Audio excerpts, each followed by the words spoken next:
nous sommes en hiver, et en hiver, il y a les conseils de lecture d'hiver.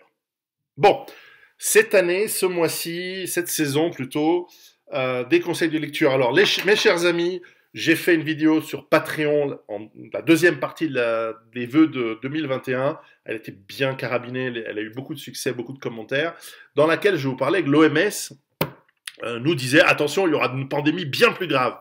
Bah, d'abord, j'espère bien qu'il y en aura une bien plus grave, parce que celle qu'on a eue, c'est de la merde.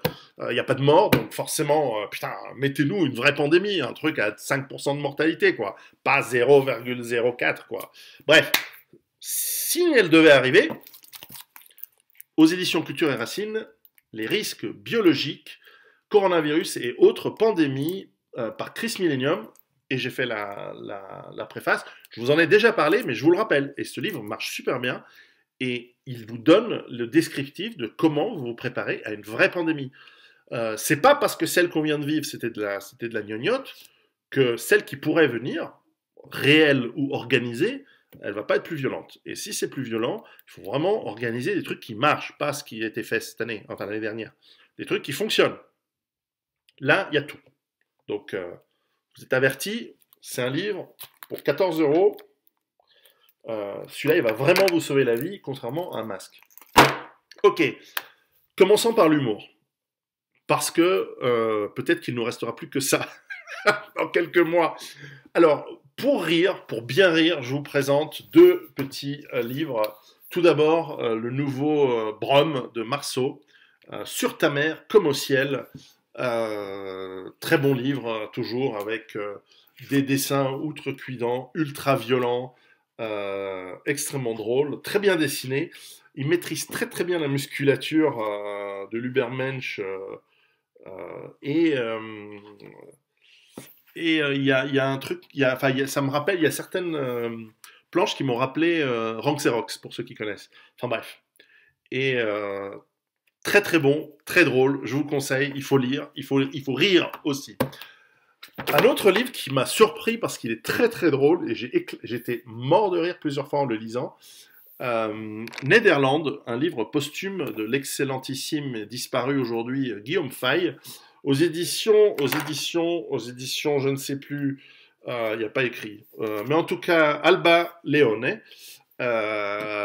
génial, juste génial. Alors, c'est un petit peu un livre de science-fiction, mais c'est très subtilement induit. Il faut lire, il y a une phrase qui nous laisse supposer que c'est un livre de science-fiction, mais nous avons un abruti, comme un chef de vente, qui tombe amoureux de sa voisine. Il la mate sur son balcon, il en est fou amoureux, et il se fait un trip dans sa tête, et hélas, il découvre qu'elle a un amant. Il va s'acheter un fusil, il dit, je vais dégommer ce connard, et on saura jamais qui c'est qui a tiré, parce que, voilà. Il bute le connard, sauf que le connard, c'était le président des États-Unis qui venait voir sa maîtresse. Et de là, ça c'est le point de départ, et de là, ça part en couille dans tous les sens. Et c'est très très drôle. C'est très très drôle parce qu'en plus ce serait crédible. Nous avons un style extrêmement drôle de finalement une parodie du monde politique, bon en l'occurrence c'est les États-Unis, mais du monde politique américain, de la religion, du monde carcéral, du monde judiciaire, des mondes des services secrets et des barbouzes qui essayent d'éliminer les uns puis ensuite les autres pour essayer et puis ça foire bref, ce livre est extraordinairement drôle à lire, rien que d'y repenser je suis mort de rire et je me suis régalé, c'était vraiment très très drôle. Un livre que je vous conseille, et visiblement je l'ai oublié, avec le dernier Papacito aussi, merde, je l'avais préparé, mais il n'est pas là. Et voilà, je l'ai retrouvé, il était dans... Je sais pas pourquoi je l'avais pas mis dans la pile, j'ai une pile comme ça de livres à vous présenter ce soir, d'ailleurs je vais la faire en deux parties. Crépuscule des Titans de Papacito qui m'a aussi beaucoup fait rire. Là, on revient au Moyen-Âge, on revient dans l'époque la plus lourde de l'histoire. Et ça frappe, ça bastonne, ça donne des coups d'étoiles du matin à chaque page. Et sous prétexte de nous raconter certaines anecdotes du Moyen-Âge, Papacito nous massacre la société actuelle et le gauchisme ambiant. C'est un livre à lire très très drôle, Crépuscule des Titans, Papacito aux éditions Ring. Alors, revenons, après avoir quitté l'humour, sur des considérations plus actuelles. Tout d'abord, chez Contre-Culture, ils nous sortent toujours des livres un peu difficiles à trouver. Benito Mussolini, la doctrine du fascisme. Ils ont beaucoup de nouveautés en ce moment, je n'ai pas encore eu le temps de tout lire, évidemment. Et ce qui est très intéressant, c'est que on nous traite toujours, et on traite toujours tous les gens qui ne sont pas d'accord avec le système, qu'ils soient anarchistes comme moi, ou nationalistes, ou peu importe, comme étant des fascistes. Mais personne ne sait ce que c'était, en tout cas le fascisme historique, ben, on a les éléments historiques qui n'ont rien à voir avec... et en revanche, là on a réédité la doctrine en plusieurs parties. Il y a le manifeste de Vérone et les idées fondamentales, bien sûr, qui, avec en fait, c'est le livre qu'a écrit Mussolini pour expliquer ce qu'est la doctrine fasciste. Et lorsqu'on le lit, on se rend compte qu'il y a un aspect de la nation comme protection du citoyen et de la population, et une volonté de socialiser une partie des ressources de cette nation pour le bien commun. Alors, c'est très intéressant, c'est très socialiste, c'est tout à fait une doctrine de gauche. J'ai toujours dit, le fascisme comme le nazisme sont des idéologies de gauche, plutôt d'extrême gauche qu'autre chose. Ça n'a rien à voir avec la droite. Peut-être le fascisme italien est un petit peu plus à droite que le nazisme hitlérien, puisque le fascisme italien a moins nationalisé les industries que l'Allemagne nazie. Les gens disent toujours collusion entre les capitalistes. Oui, mais n'empêche que Hitler a a nationalisé beaucoup d'industries, comme les communistes l'ont fait en Russie, simplement pas autant. Et en tout cas, il y a un élément, en revanche, nationaliste, qui n'a pas existé en Union soviétique jusqu'à Staline, jusqu'à la Deuxième Guerre mondiale. Le communisme soviétique était internationaliste jusqu'en 1941, et puis ensuite c'était un peu plus pour des raisons géostratégiques, mais il n'y avait plus cette idéologie internationaliste. Clairement, le fascisme et le nazisme de gauche, puisqu'ils sont de gauche, n'ont pas, j'ai beaucoup de reflets, n'ont pas cet aspect internationaliste. Ils ont des particularités. L'hitlérisme avait cette particularité d'échelle, de hiérarchie raciale. Le racisme est totalement inexistant ou pas plus que ce qui était à l'époque, en tout cas, dans cette doctrine de Mussolini. Donc un livre intéressant à lire pour vous faire votre culture, et que vous soyez de gauche, de droite ou intelligent, au moins vous saurez de quoi on parle. Puisqu'on reste toujours on reste dans la philosophie, j'ai un petit coup de cœur pour un livre que j'ai trouvé très bien écrit, d'un auteur de grande culture, Julien Rochdy, Nietzsche l'actuel, qui est une introduction à la philosophie nietzschéenne que j'ai beaucoup aimé, j'ai appris des trucs. Et bien que j'ai lu tous les livres de Nietzsche, hein, mais la vision qu'a Julien Rochdy de cette approche de Nietzsche est tout à fait intéressante. Donc je dirais, si vous ne connaissez pas Nietzsche, si vous n'avez pas lu ce philosophe très important de la fin du 19e siècle, eh bien lisez ce livre. Vous le trouvez sur... c'est auto-édité sur rochdy.com. Je ne sais plus le prix, il est tout à fait raisonnable. Enfin bref, peu importe. Quand on aime, on ne compte pas, et les livres, on les aime. Eh bien, il vous explique à quel point il y a une vision prophétique, hein, dans ce qu'écrivait Nietzsche, et qu'on voit aujourd'hui réellement aboutir dans la catastrophe vers laquelle on va, pour des raisons psychologiques et civilisationnelles, alors que peut-être d'autres, comme moi, ont vu la catastrophe plutôt d'un point de vue de mécanique, matérialiste plutôt, et d'autres encore le voient d'un point de vue spirituel. Nietzsche ne le voit pas trop d'un aspect spirituel, mais c'est vraiment une approche, on va dire, pré-psychologique, mais certainement avec une vision du comportement humain qui est brillante et qui est très intéressante. Voilà, Nietzsche a pas mal de critiques, mais Nietzsche a aussi énormément d'adorateurs. Souvent, aucun n'a lu ses livres. Si vous voulez démarrer, c'est un livre intéressant, donc Nietzsche l'actuel de Julien Rochdy. Puisque on va commencer, est-ce que je vais commencer avec ça? Non. Alors ensuite, une série de livres de Franck Nattier, 4 livres qui sont édités à la Forêt Nourricière. Alors là, on saute d'un sujet, puisqu'il s'agit de livres de permaculture. Alors il y en a 4 que je vais vous conseiller. Le premier, c'est Guide de conception en permaculture. Le deuxième, Permaculture en climat tempéré. Et voilà. Permaculture en climat tempéré, qui en fait c'est celui-là qui vient avant, mais enfin c'est pareil, celui-ci c'est l'aspect de base, et celui-là c'est comment les multiplier, comment faire les graines, les garder, etc. Comment faire plein de choses.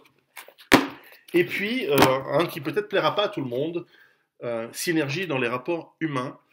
Alors, celui-ci, alors il y a un petit côté, mais c'est pas mal. C'est pas mal dans le sens où, finalement, il nous rappelle quelques principes de base du fonctionnement psychologique humain. Il nous pousse à, évidemment, la non-violence, la bienveillance.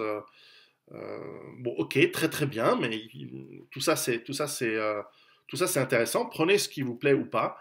L'intérêt, c'est que ça peut vous intéresser, ça peut être utile pour justement la création de liens qui est tellement difficile dans un monde où nous avons été programmés pour être des individus.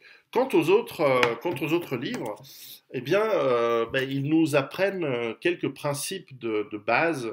Alors, évidemment, ceux qui ont lu les Mollison et beaucoup d'autres, peut-être, on sont déjà familiers à cela. Mais j'ai trouvé que c'était un livre très didactique avec pas mal de plans, pas mal de diagrammes, je ne sais pas si on voit, sur voilà, le néo-rural ou quelqu'un qui ferait une base autonome durable, comment idéalement utiliser le terrain, les arbres, évidemment la géographie, l'exposition au soleil, etc., pour être de mieux en mieux vers la permaculture. Alors, moi, je vois de moins en moins la permaculture comme étant une méthode. C'est plutôt une philosophie qu'on adapte en fonction de ce qui est possible. Et il y a des éléments qui sont très valables dans tous les cas et d'autres qui s'appliquent seulement dans certains, voilà, en climat tempéré. Moi, je ne suis pas dans un climat tempéré dans ma montagne, je suis un climat de montagne. Et donc, c'est autre chose. Cela dit, j'ai trouvé que le livre est très intéressant. Donc, ça, c'est comment faire des greffes, comment sauvegarder les graines, etc., soigner certaines maladies, etc. Intéressant, vraiment très intéressant. Et celui qui était en fait de base, c'est voilà, comment organiser, quels sont on va dire les légumes, les fruits, les plantes que vous pouvez utiliser. Euh, super bon livre, pas mal de graphiques, pas mal d'intérêt, je trouve. Donc vous le trouvez à laforêtnourricière.org. Il y en a toute une série. Alors ouais, ça coûte, les 4 livres, ils coûtent dans les 30, ouais, en gros dans les 30 euros en moyenne chacun, mais voilà, prenez-en un par saison. Ils sont très très bien. Alors, revenons parce que je vais la faire en 2 parties cette vidéo. La deuxième partie, ça va être du lourd et ce sera la partie qui sera sur Patreon. D'une part parce que les livres que je vais vous parler, c'est quand même un petit peu sensible, donc je vais mettre pas mal je vais faire un gros préambule dans la deuxième vidéo aussi, parce que ce sont des livres, vous allez voir, c'est assez important. Et pour amener ça, je vais quand même parler d'une partie de ces livres dans la partie, on va dire, grand public.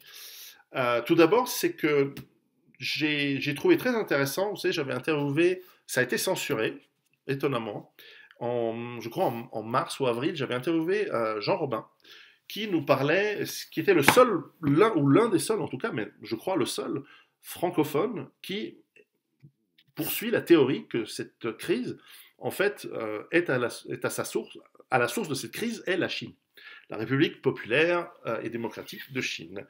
Et donc, Jean Robin a édité des livres où il chronique ce qu'il appelle la Troisième Guerre mondiale, et peut-être ce sera le cas, qui relate, c'est une sorte de journal de cette crise du coronavirus, et avec un biais, mais qu'il documente.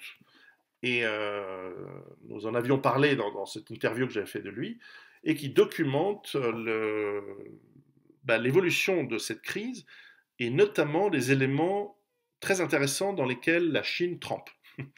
Et je vous conseille ce livre, alors, le tome 1, d'avril à juin. Je pense que ce sont des livres indispensables à avoir pour le futur historien du futur qui voudra se pencher sur ce qui se passe, parce que beaucoup d'informations aujourd'hui sont publiées à un moment, et puis elles sont, puisque c'est souvent en ligne, ensuite elles sont modifiées, un peu à la 1984 d'Orwell, et puis enfin, elles sont carrément parfois éliminées et disparues. Et quand on vous dit oui, mais tel journal avait publié telle étude scientifique à telle époque qui disait ceci, cela, je dis non, non, il n'y a plus. Alors si vous n'avez pas sauvegardé l'information, voilà. Donc c'était très intéressant. Alors on peut critiquer cette vision de la Chine comme étant à la cause, à la source du problème, mais en tout cas, quelqu'un qui c'est un peu moi j'aime bien cette approche du 10e homme, celui qui est contrarien, qui voit les choses différemment que même les contrariens du système voient,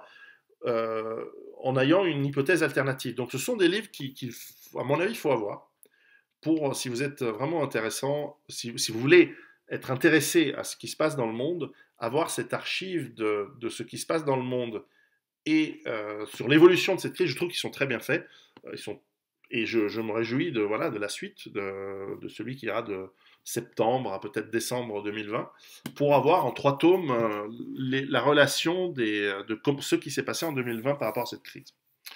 Alors, ceux qui ne croient pas à la Chine comme étant à la source de tous les problèmes, eh bien, vous avez Carroll Quigley, Histoire secrète de l'oligarchie anglo-américaine, qui est réédité à Culture et Racines et présenté par Pierre Hillard. C'est un grand classique de la littérature qui explique qui est à la source de l'oligarchie anglo-américaine. Qui sont les tenants et les players, les acteurs principaux de cette oligarchie sur le 19e et 20e siècle. Donc c'est un livre, là aussi, à avoir pour nos archives personnelles, pour transmettre aux historiens du futur qui a fait quoi et quelles sont les tendances profondes de cette oligarchie. Préface de Pierre Hillard, donc ça c'est un livre de, je crois, 1980 et quelques, ou 70, je ne me souviens plus. Mais enfin, c'est un livre qu'il faut avoir et qui vous expliquera tout sur un livre. La première édition, c'est 1981 et réédité 2015 puis 2020. 26 €, Culture et Racines, c'est un livre absolument à avoir. Il est fascinant si vous voulez comprendre le monde dans lequel nous vivons. Avant que la Chine prenne le dessus, c'était les Anglo-Américains. Et à mon avis, ils sont encore là. Donc, livre fascinant, très important à avoir. Et enfin, avant de passer à la deuxième partie, un livre, parce que c'est pas parce qu'on a un coronavirus et qu'on est confiné que les migrations ne s'arrêtent aussi. Les migrations, elles continuent, parce que eux, c'est bon. Eux, ils sont pas confinés. Jean-Philippe Lévesque, La déferlante, immigration et surpopulation, quels enjeux pour 2020 et 2050, là aussi aux éditions Culture et Racines. C'est un excellent éditeur. Et dans ce livre, Jean-Philippe Lévesque nous donne des chiffres hallucinants que l'on connaît sans doute pour ceux qui s'y intéressent, mais qui sont un rappel inquiétant de la croissance de l'immigration, de la population dans le monde, notamment l'Afrique qui dont la population est censée doubler entre maintenant et 2050. Donc ça nous amène une Afrique à 2 milliards d'habitants. Et putain, ça va en faire des migrants. Et vu l'effet des premiers qui sont arrivés, des premiers millions qui sont arrivés, putain, la vache, filez-moi des sauterelles à la place. Bref, et souvent, je discute avec quelques amis que j'ai au Maghreb, ce que nous, les Européens, nous ne nous rendons pas compte, c'est qu'en fait, ceux qui sont en première ligne, ce n'est pas les Espagnols ou les Italiens. Ce sont les Maghrébins, ce sont de la Libye qui est un désastre, qui est un chaos total avec de l'esclavage, avec, enfin, je veux même pas savoir ce qui se passe et déjà que les hommes sont mis en esclavage, je sais pas ce qu'ils font avec les femmes. Mais nos amis en Tunisie, en Algérie et au Maroc, eux, ils se les bouffent, hein, les migrants en plein. Et bon, et moi je comprends le migrant. Moi je suis assez empathique, je me mets à sa place. Je comprends. Il était en prison, ils l'ont laissé sortir pour qu'il s'en aille. On lui fait croire qu'il va devenir riche, qu'on va lui filer des allocations. C'est vrai en fait. S'il arrive en Europe et que, bon, alors il se démerde, il y a des passeurs, sa famille s'endette pour le payer. Bref, en plus, ça permet d'envoyer quelqu'un qui va rabouler Bref, c'est un système très bien organisé. Et fondamentalement, il n'y a rien qui freine ce système. En plus, donc justement, les pays du Maghreb, bah, ils se prennent des millions de migrants tous les ans qui arrivent. Qu'est-ce qu'ils vont faire? Autre, si ce n'est les laisser partir. Alors de l'autre côté de la Méditerranée, la Turquie ben, les utilise comme arme de bras de fer avec l'Union européenne en disant si tu payes pas, donc c'est une sorte de raquette. C'est pour ça que c'est pourtant ce sont des chances ces gens, ce sont des chances quand ils arrivent en Europe. On est tellement heureux quand ils arrivent. Et la Turquie nous dit si vous ne me payez pas plus d'argent, je vous en file plus. Et nous on dit ah non. Enfin, l'Union européenne dit ouais, on les aime bien, c'est des super ingénieurs, c'est des gens qui amènent tellement de richesses, sont tellement gentils. Mais non, on préfère vous payer des milliards. Et de temps en temps, la Turquie dit non, c'était pas assez, on vous le lâche quand même. Et bref, c'est un sacré gros bordel qui est en train d'arriver. Et ce livre vous explique ce qui se passe. Donc, La déferlante, Jean-Philippe Lévesque, Immigration et surpopulation. Et nous allons parler dans la deuxième partie que vous trouverez uniquement sur Patreon, parce que ça le vaut bien, et pas parce que je vais en avoir pour 1 heure pour vous parler de tous ces livres. Il y en a 4, 6, 10, il y en a facilement 20 dont je vais vous parler. Et donc il y en a pour une shit temps, comme on dit en Suisse. Et on va vous expliquer comment on va résister à la tyrannie, comment on va s'organiser. Et donc c'est des livres un peu sensibles, parce qu'il y a des trucs, ça frôle l'illégalité. Je dis pas qu'il faut le faire, mais ce sont des compétences à avoir. Donc c'est chaud. Et donc, je ne veux pas le mettre gratos pour qu'il y ait tous les trolls qui disent posez des bombes. Je ne pose pas de bombes, jamais. Mais c'est des compétences intéressantes. Bref, donc, parce que nous allons être enrichis de plus en plus, parce que ceux qui nous enrichissent deviennent de plus en plus tyranniques, enfin, je dis ceux qui ont organisé l'enrichissement deviennent de plus en plus tyranniques, il pourrait être intéressant de développer des compétences d'hommes libres. Je vous retrouve dans la deuxième partie. Préparez-vous.